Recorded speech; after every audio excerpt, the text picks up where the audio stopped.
GMs for Hire.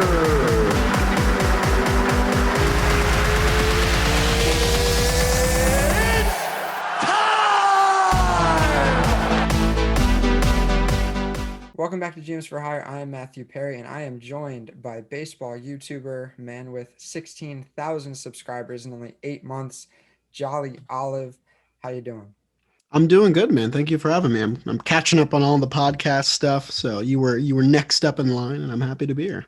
Yeah, of course. And Jolly, or Jack to some, Jolly to most, you've had quite the rise to, I guess you can call it stardom, for the Sure. baseball category on YouTube. Like I mentioned, 16,000 subs in only 8 months, which is, pretty quick considering it takes a lot of channels quite a while. I mean, we are about to celebrate our 1 year anniversary and we're nowhere near that. So Mm. you've definitely been able to find success, and we'll get into how you got there. But first, I want to know about the name Jolly Olive. Mm, I know you've mentioned before it is an anagram of your real full name. right. So how'd you come up with that? An anagram of sorts, because it doesn't include all the letters. I know that's like the Right. definition or whatever. But I had made my first video, and I was like, oh, perfect, it's all done. All I need to do now is upload it. And I had a dilemma because I was like, when I upload it, I need a name, something preferably good or at least related to baseball in some way. And I couldn't like set my heart on anything. So I had this video done and good, and it was just sitting unlisted for like a week and a half. And I was like, what do I name it? So there was a nickname I got in middle school from a girl that I had a crush on. The feelings were not reciprocated, but that one just kept popping in my head. And I was like, well, like I want the channel theme to be green. So like Jolly Olive would work with the green, but then it doesn't really have anything to do with baseball. So I was like, I'll put it in as temporary. And within like 3 videos, we were already at like 100, 200 people. And like, people were referring to me as Jolly. And I was like, all right, I think it's already too late to switch it. So I guess I'm just going to keep it. And then a couple videos took off, and I was like, all right, well, now it's cemented. So it was a middle school nickname that kind of incorporates parts of my full name, which is why I liked it. It has nothing to do with baseball, and people will be like, why is it Jolly Olive? But it Right. just has to do with my name. It's pretty much it. Do you think the girl has any idea that you took advantage of that? No, I don't think she knows that the channel exists, and I plan to keep it that way until either she finds out or somebody, like enough people ask me to tell her or something. But for now, I don't think she has any idea that it exists. Right. So Well, yeah, unless she sees this, I guess she might not know, yeah, and I don't know. she might not even know she's the one. So Yeah. that's definitely unique. And yeah, the first time I discovered your channel, obviously I was drawn in by baseball and the video essays, which are, some of my favorite kind of baseball content. But yeah, the name is definitely unique, and it does set you apart. And definitely, you have to ask the question. It's not baseball related, so why? Mm. Um, but yeah, there's a great story behind that, so I like that. Yeah, you could call it that. Unfortunately, yeah, unfortunately, the feelings I guess weren't reciprocated, but Wasn't you're meant be- to be. you're better off. It wasn't meant to be. So obviously, I'm sure you've been a baseball fan pretty much all your life. You could tell in your videos how passionate you are with how much work you put into them. But how did you get into YouTube? I mean, so many people are interested in YouTube, but taking that step can be tough for some people. So just how did you get to this point? Well, I will say, I think without the COVID-19 pandemic and being stuck inside with all this free time, that I might have never started. It was something that I had thought about for a while, just because I had a bunch of like baseball knowledge rattling around in my brain, and I was like, what to do with all this other than just talk about it with my dad. Um, and then COVID-19 happened, and I love to write a lot. I wrote plays. That's how I used to take up my free time. But I was getting a little bored of that. I had written a lot during the pandemic, so I was like, all right, let me try a new medium of creativity, and let me include baseball, because I've been neglecting baseball ever since it hasn't been on air, because this was when the first 2-3 months of the season just weren't happening. Right. So I made a couple videos. Obviously, they were received well, and then this was something that I knew I wanted to do because I had written about sports in the past, and then obviously there's no great financial opportunities when you're just a sports writer. So I think this was a good medium to go forward with, and it's kind of taken off from there. So it might have never happened without a pandemic, which is a little weird to me, a little scary to me, but I'm glad we're here, I guess. Yeah, I mean, it wasn't a good thing for the world, but you took advantage of the opportunity, and clearly it's worked out. That's kind of similar for us. Me and the three other guys that run this channel, we all met in a college class, in a sports reporting class Oh, actually. So it took off from there. Once the pandemic hit, we were like, hey, let's talk some sports and find a way to do it.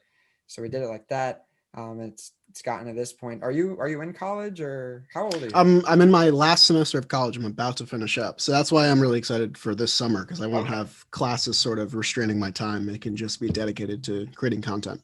Perfect. So is this something you see yourself moving forward with, or what was your major? Are you similar to like broadcasting or anything like that? No? Not at all. My major is completely in left field.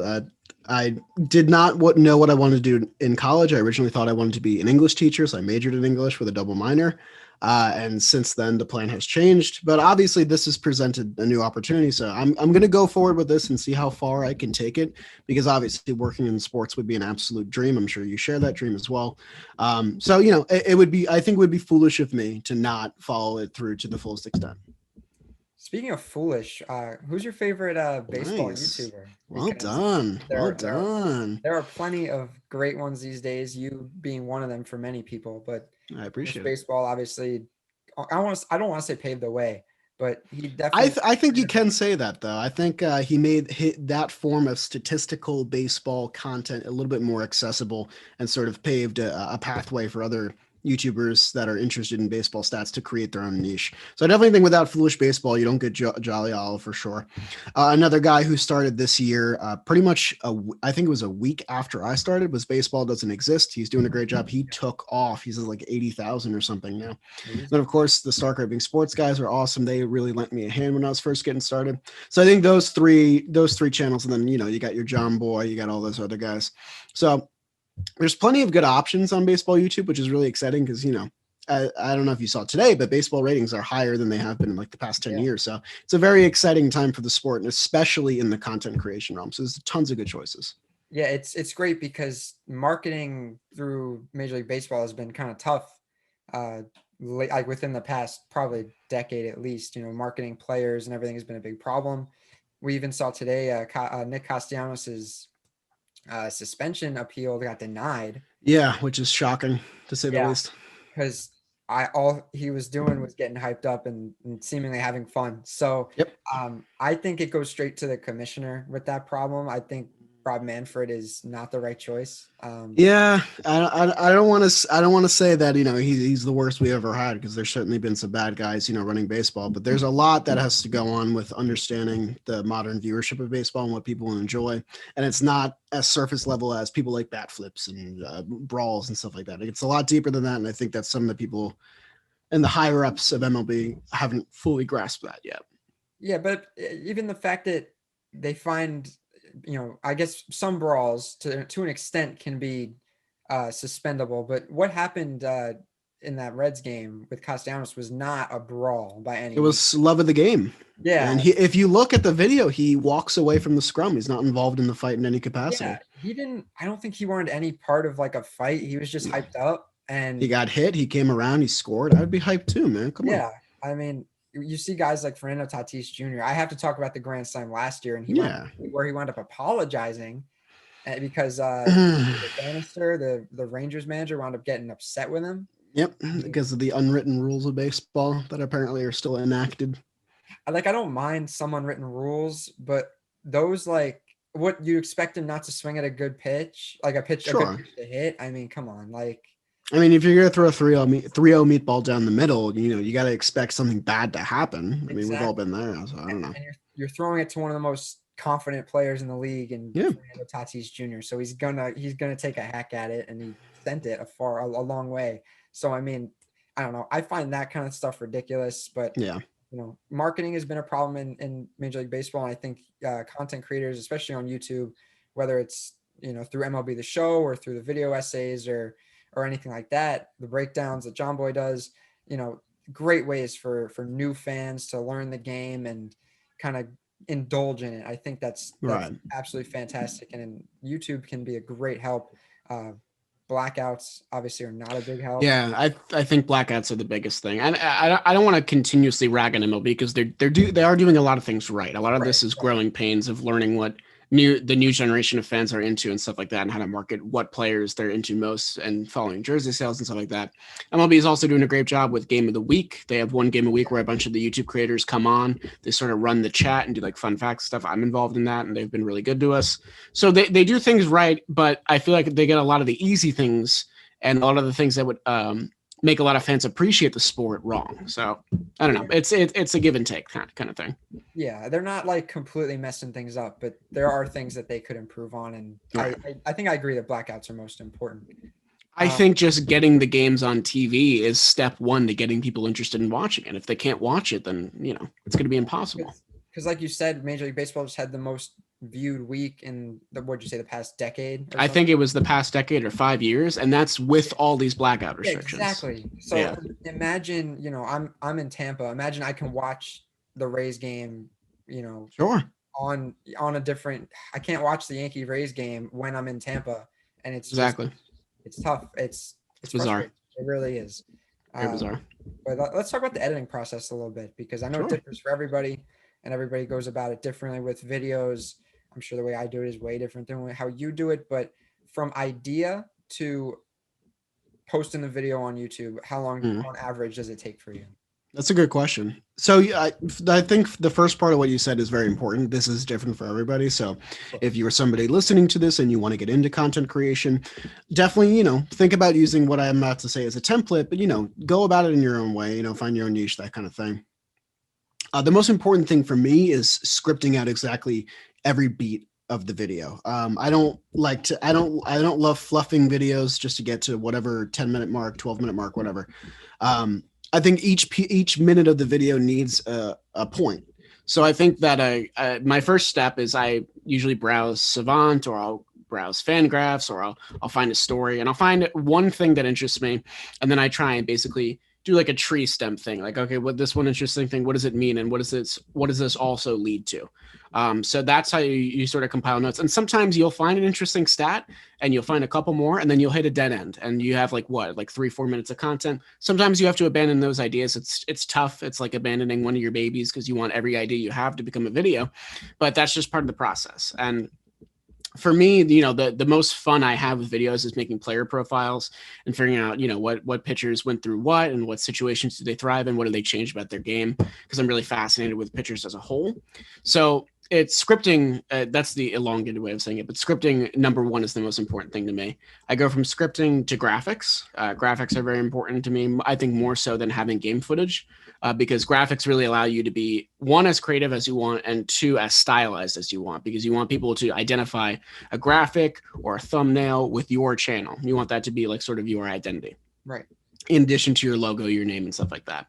After you get your script down, after you get your graphics down, that's where you collect your footage and you start compiling stuff, chopping stuff up, and then you do the voiceover recording after. But I know guys that write the script first, record it, and then get all their footage, or they get all the footage first because they like watching the games and learning things from that, like the eye tests and stuff like that. So it is different for everybody. There's no right answer or one way to do it or one software to use or anything like that. And that's what makes, the whole content creation process so fulfilling and, so fun for different guys that, are able to find different voices when they do it. The forgotten MLB players videos, I'll specifically talk about those because they're fan favorite. You've done 4 of them. Yes, sir. Yeah. And I'm sure there's more coming in the future. How long does it take you to find a grouping of players that you deem worthy of a video like that? That's actually another good question, because when I think of my other videos, the longest part is creating the graphics and gathering the footage and all that. For the MLB players we forgot about, the longest part is scripting, because I got to find guys that, one, I mostly deal with modern players because I feel like I deal with mostly a young audience, and that's the type of players that they remember. So 2000s or later usually. Right. So that's step one. Step two is finding out when they had their best stretch, what were they doing, who were they filling in for, because most of these guys came up to fill in for an injured player, and that's how they got their run. Did they win any awards? Did they lead the league for a week or a month in any category? Anything that I would find interesting to say, and have someone go, oh wow, I didn't know that Christian Villanueva had the most home runs for any rookie Padre in a month ever. Like, Right. what? Yeah. And then, you go from there, because I know the graphics are very similar between the players, because it's just sort of a style I go with. So those videos are really fun to make. One, because it's mostly research. And then, the whole video creating process is actually, I think, a lot shorter than the research.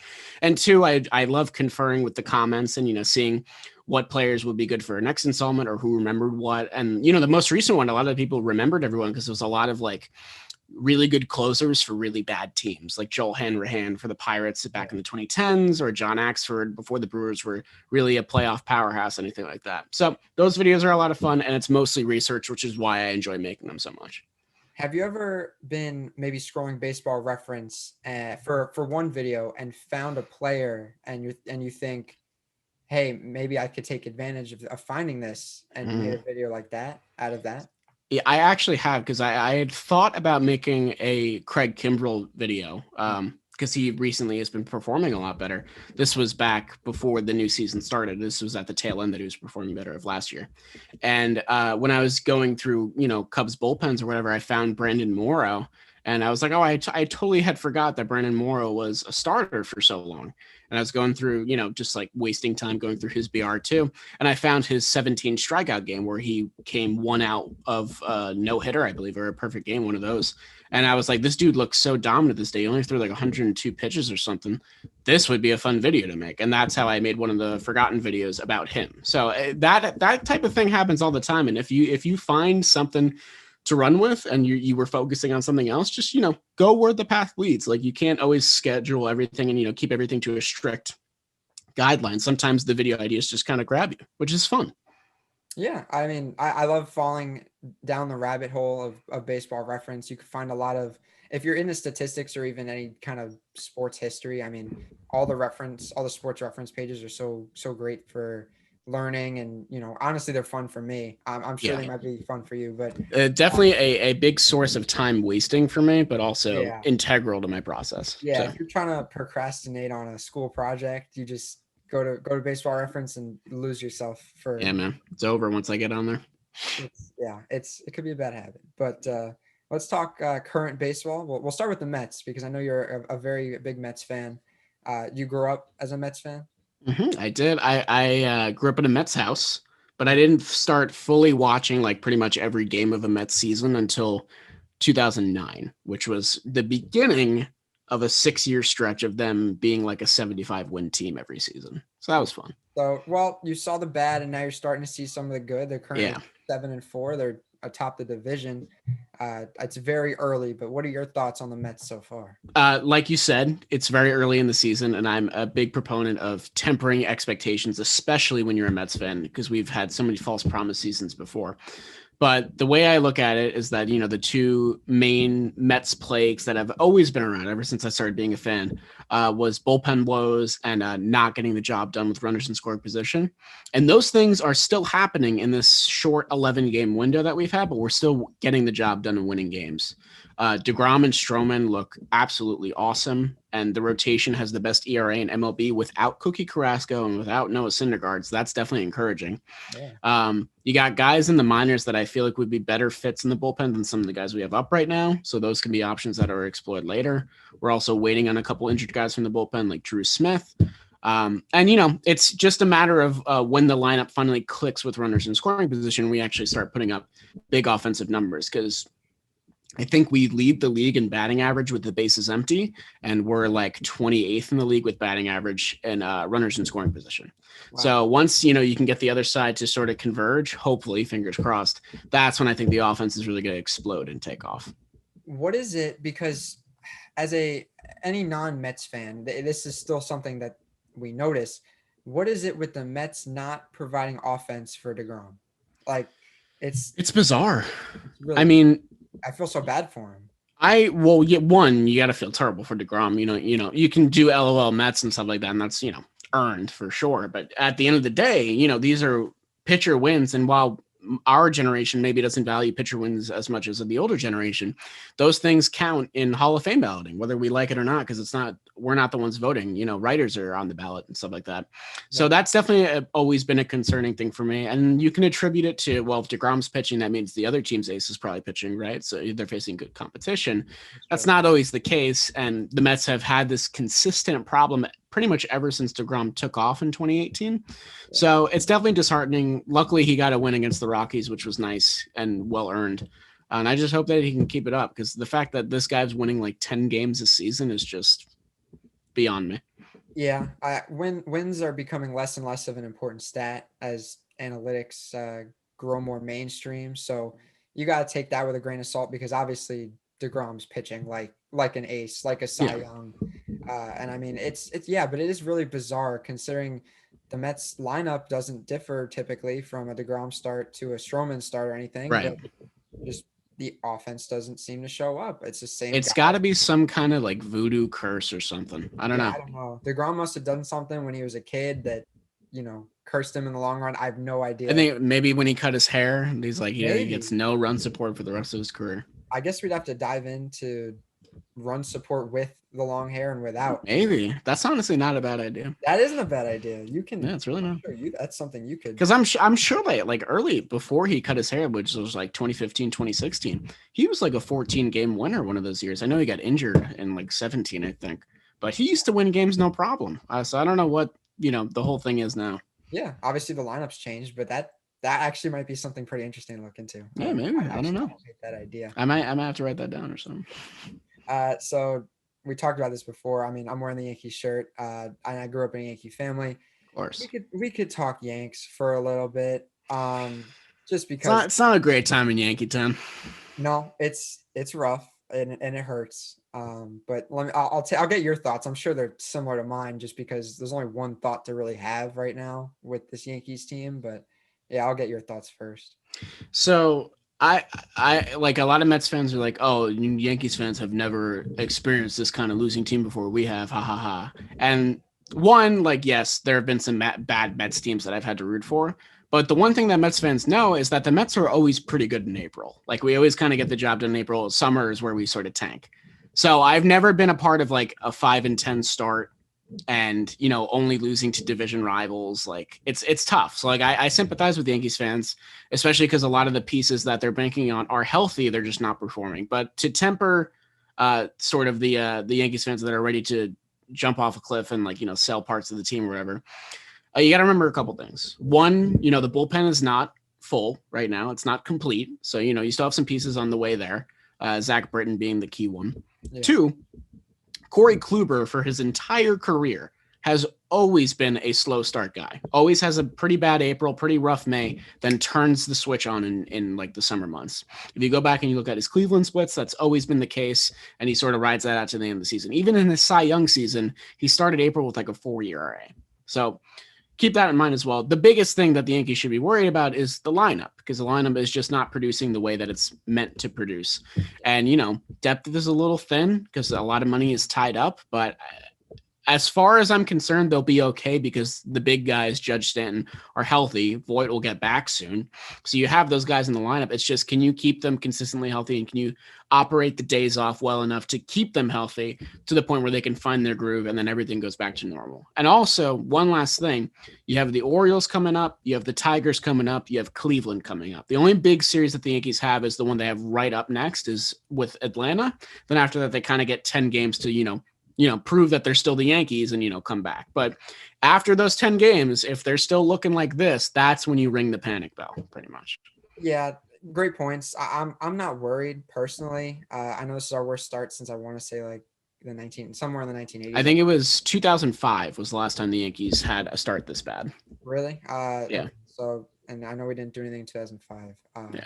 So, well, I'm not really worried. You made good points. Voit will be back. Britton will be back. We should be getting Severino halfway through the season, and I heard his rehab stuff has been going well. So, I'm not worried. Yeah, the series coming up should be promising. We don't know if Acuna is going to play for the Braves, so that Right. should benefit us. Although, as a baseball fan, you kind of want to see Acuna in there. That's the correct answer. Like Yankees fan, like cool. Don't have to face like the hottest player in baseball right now. Yeah. But also let's hope he's okay. Yeah, like I'm not gonna root against a player, especially someone like Acuna. Like he's so fun to watch. I'm gonna have a good time even if he's going deep on us, I guess. But yeah, I mean, things could be worse. Honestly, the things honestly we've been hurt more than this. This is not bad right now, and the bullpen has been good. It's lack of run support, and it's just I don't know what it is. I don't know if everyone's just swinging for the fences. I mean, Judge has been good. DJ, slow start for him, but he's still playing well overall. Right. I need Torres to wake up. Stanton underwhelming, and honestly, he's been underwhelming pretty much his whole Yankee career. Right. I might get hate for saying that because I know there's a lot of just like Sanchez. It's pretty valid, man. If you have 3 position players worth of salary tied up in one guy, you need that guy to be MVP caliber. That's just the way it goes. Overall, Stanton's Yankees stint so far has been disappointing. You have to compare to what he did with the Marlins. He was hurt. He's been hurt with us and overall underperformed. He had good playoffs last year, but it didn't get us anywhere in the long run. Right. So it is what it is. But I need Glaber to wake up because there's a lot of good free agent shortstops coming up, and I'm on looking for them. So I like Trevor Story. I like Corey Seager a lot. You could even see them before the season ends if things get dire enough. Yeah, we have. I mean, we're not going to trade Jason Dominguez, and our farm system's not as good as it was, but we do have a couple pieces that would work in trade. Yeah. So, I would not hate a Seager trade. I love Glaber, but if he doesn't do anything, what are you going to do? Glaber would be a centerpiece in that kind of trade, though. For sure. Yeah. Because of what you said, the Yankees prospect farm isn't exactly like beefed up. And there are a couple guys that are considered untouchable. So that you have to go to the big league talent then. Yeah, I'd say him and Frazier would be towards the top. And Frazier, Aaron Boone. I want to talk about Aaron Boone because I don't know do you consider this lying? Basically, two things that really did not sit well with me. He told in the Zoom press conferences, he said before the season that Higashioka would not be Cole's personal catcher. After the opening day start, he has since been his personal catcher.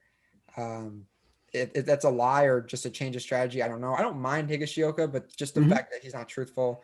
And then him saying that Frazier would be our everyday left fielder. And he had a couple bad games, and now Gardner is in there every night. Well, I know they had Gardner batting third a couple times. I know that they're just trying to shake things up, but a big thing that I actually beef about with Luis Rojas is shifting lineups a lot because I feel like guys can't really get into a groove. And I know they're 5-10, but it's also been 15 games. Like, guys need a little bit longer than that, I think, to really, hit their stride and get in a groove. But if they're constantly moving up and down the lineup just to get something going, I think it's counterintuitive. And, as a manager, you want to be sure of your word and sure of the things you're saying so that it doesn't look like you're going back on stuff. And I think the second thing you mentioned, Clint not playing every day in left field, is bigger than Higgy being the personal catcher because you want to do whatever Cole wants. You want him to be comfortable. Yeah. That kind of thing. I don't mind Higgy being the catcher for Cole. I mean, the game I went to last week, the last Yankee win, actually, Garrett Cole, they won the game 3-1. Higashioka had 2 home runs, Yeah. So, if he had good playoffs last year. So why not? I mean, Higashioka is not as bad as people say. I mean, he's not great, and Sanchez has been better than I thought he would. I am a Sanchez hater a lot of the time, but even with everything Yankee related going on, the one thing that I'm surprisingly not worried about, I'm not as a Yankees fan, but just as a baseball fan observing the Yankees, is that their catching core is doing a good job right now. And that's pretty nice to have 2 solid guys you can go to at their backstop. Yeah, unfortunately, some bigger things are problems. I'd rather have catching be a problem than our whole offense. But yeah, like we said, it's early, so we'll get there. But yeah, 5-10 is not a good look, and I see why Yankee fans are upset. I think throwing stuff on the field was a little too far. But those fans exist. So yeah, I mean, Yankee fans can be pretty brutal. So hopefully the Yankees turn around and I won't have to have this conversation with you again. Because in a month, if they're still like this, that's a lot. Trade deadline, you start looking there. Yeah. You don't want to be sellers at the deadline, especially with re-signing DJ and all the money we have in the stars. But yeah, we'll get into our rapid fire questions though before we head home here. I'm down. Just going through some stuff. maybe this or that, maybe just a favorite. Well, we'll start. Okay, yeah, we'll start with this. Your favorite baseball player of all time. Starting off with the hard hitting ones. We see. Okay, well, it's gonna be a Met because I'm obviously biased in that way. I'll give you a Met and a non-Met. How about that? That'll do. Non-Met would be Tony Gwynn. Very fair. Killed it for so many years as a Padre. Was the antithesis of an all-around power hitter because he was just a pure hitter at the plate, which is why I love watching highlights of him. Favorite all-time Met. I would probably say Johan Santana. I know he wasn't a Met for too long, and he's not remembered solely as a Met because he was a great Minnesota Twin too. Right. The fact that he gave us our first and only no-hitter and all these other things. I was at the game where he hit his home run, which was so weird because he was always a terrible hitter. He's the one that always comes to mind when I think of like Mets aces, but there's also R.A. Dickey in there, who I absolutely love, made a video about. David Wright's an easy one. So there's a ton of good choices, but I'll go with Nohan. Actually, yeah, next question I was going to ask, David Wright or Jose Reyes? David Wright. If you ask younger me, before I learned about Jose Reyes' character, I would say Jose Reyes. But Jose Reyes was a bit of a head case, has a bit of a murky history, and David Wright was always a Met. So that's an easy pick. That's fair enough. I definitely don't blame you for that. There are so many good ones, but if you had to pick one favorite baseball YouTuber. Oh, favorite baseball YouTuber. I think I got it. The one I watch the most is Foolish Baseball, so it just makes sense to go with him. If I had to pick an up-and-comer, I would say Baseball Historian, who I think just hit 5K. So if you haven't seen him, you should go check him out. But I'd say Foolish Baseball, #1 guy for sure. Very good. I think I could agree on that. Yeah. DH or no DH? DH all the way. It's either both leagues have it or both leagues don't. But I think that having the leagues different in that way and giving one league an advantage over the other is just silly. Yeah, I agree. I think both teams need a DH. We did a video on this recently, actually. Is Zach Grinky a Hall of Famer? Oh, that's a very good question. I watched Baseball Doesn't Exist's video on Grinky, which gave me a lot of clarity into like his history and his character and stuff, which I found very interesting. Grinky's been around the block. He took home a Cy Young, which is important. And when you're talking about Hall of Fame consideration, he has a ring. So he has a lot of the credentials filled out. And, it looks like he's still going strong and he might pitch for who knows how many years. I would say he's definitely on the ballot for sure. Does he get in? I would say yes as of right now. There's a lot of great pitchers from our generation, but Grinky's been consistently good for, we're getting close to 20 years now, like upwards of 15 years. Yeah. So if he can keep that going and stay consistent, like a sub-4 ERA, bring home 10 wins a year, play for some competitive teams where he gets playoff highlights and is remembered in that vein, then I'd say yes. And then you can lock that in. I agree. I think if you have he has 10 years, I mean, I think in 10 years he could definitely get in. Like, yeah, if a guy like Larry Walker can get in within 10 years, I mean, sure. Right. Like I had doubts about Larry Walker, but I'm glad he got in. But I'm saying you're exactly right. If Larry Walker can get in, there's no reason why Zach Greinke can't. They're obviously very different players, but I feel like they're on that same status level of like fringe. Right. Favorite baseball bits video. Favorite baseball bits video. Oh, I just recently watched Pedro Martinez had the greatest season of all time. Then he did it again. That was a really good one. I really love the Why Baseball Isn't Fair, where Mariano Rivera pitches a great 2001 World Series Game 7 and loses anyway, and Chapman's gassed and he wins. And then the Tim LeCastro one, which is obviously like everyone's favorite because it's so good. He steals first base. So I can't pick one because I just love them all so much. I'd say those three are the ones I watch the most frequently.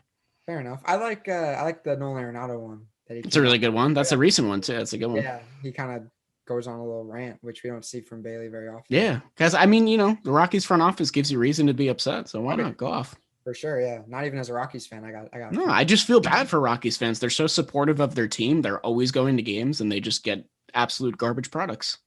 It's sad. It's a shame. Sucks. Your favorite video that you've made? Favorite video that I've made. I really like my Trent Grisham one because I'm a big fan of the Social Network movie, and I use the soundtrack in that. And then I'm also attached to the Forgotten Batting Champion, which is Freddie Sanchez, because Freddie Sanchez's wife saw the video, told Freddie watched the video, and then Freddie sent me 2 signed balls, one from the All-Star game, one from the World Series. So his appreciation of that video made me appreciate it more. I saw that on Twitter, and Freddie Sanchez, I've never been a Pirates fan, but like Freddie Sanchez and Jason Bay are two guys that have like stuck with me. Yeah. Just that was like, I was younger, but like that was I guess you could say a higher point in my baseball life. I don't know. Yeah. But yeah, like '06 around there, Those were the Pirates All-Stars for a few yeah, years. It was those two guys. They were getting it done. yeah. I'm trying to think of the first video I watched from you. I believe, where is it? Oh, I think it was the Forgotten 40-40 season because I'm a big Alfonso Yeah. Solano guy. So And when I looked it up, I that was another one I found on like on Twitter or whatever, and I saw Soriano's name, and I was like, it says Washington next to him. That must be a typo. He never played for the Nationals. And I looked in '06, he had one season in Washington. I was like, what? I had no idea this happened. He killed it. Yeah, he had a really good season. And he absolutely killed it. But yeah, big Alfonso Soriano guy. So that's how I found you, and that's how I got Absolutely. you there. MLB The Show or Out of the Park Baseball? Tough. So I'm getting the show this year because obviously it's hype and it's cross-platform. But I will say I haven't played it since Miguel Cabrera was on the cover, which I believe is like 17 or an old one. So as of right now, it's Out of the Park Baseball because I just love the sim and I love how many options and being able to run a team. But if you ask me in 3 months, my opinion probably will change. Fair enough. I got the show already. I had that early access. Very good. Very good. Yeah, come on. It looks really good. I think you'll have fun. Diamond Dynasty, you're gonna play some of that. I'm gonna play. I'm gonna be bad, but I'm gonna play it for sure. Well, if you have any questions, I got you. I might hit you up for that, honestly. I love Diamond Dynasty. I'd love to play you for a video. That'd be sure. That would be fun. And I guess I have to ask this now: PlayStation or Xbox? So I've had both, and I'm not a huge proponent of the whole console wars thing, but if I go through their whole history of like PS1, PS2, PS3. And then also Xbox 360, Xbox, the original. I'd say I'm a PlayStation guy, just on account of the exclusives and how well the systems run and stuff like that. Yeah, I think I have to agree. I had the original Xbox because like a family member gave it to me, but it was years past and I just played old games. Right. But I had PS3, PS4, trying to get the PS5, but it's so hard to get right now. Well, the best console of all time is the Nintendo GameCube. But that's a whole different discussion. That's a whole different discussion. Yeah. Wound up being before my time. I think I'm a few years younger than you, and I honestly missed the gap there. That was my first console. I got it when I was pretty young, but my first one was the original Xbox and the Nintendo Wii. Wii was like everyone had a Wii. Yeah, the Wii. I mean, it holds up. It's timeless, man. It's absolutely timeless. Mario Super Sluggers on that. Banger. You cannot. Absolute banger. So good. But I think that's gonna do it for us. Jack, thank you for coming on. Thanks for having me, man. I had a good time. This was really fun. We'll have to do something again soon sometime. I think so. I think put back in and the Yankees will be playing a little bit better. Hopefully, yeah, we might have a more positive conversation about that. But yeah, a little bit. Links will be in the description to Jack's YouTube and Twitter, stuff like that. Be sure to check that stuff out. Very good stuff. I know he has a few videos coming. Steven Matz fans, I think he has something good coming for you guys. Next up, going to probably work on that after we're done here. There you go. I'm looking forward to that. So for Jack, Jolly Olive, and for myself, it's been GMs for Hire, and we'll see you guys next time. Thank you for watching.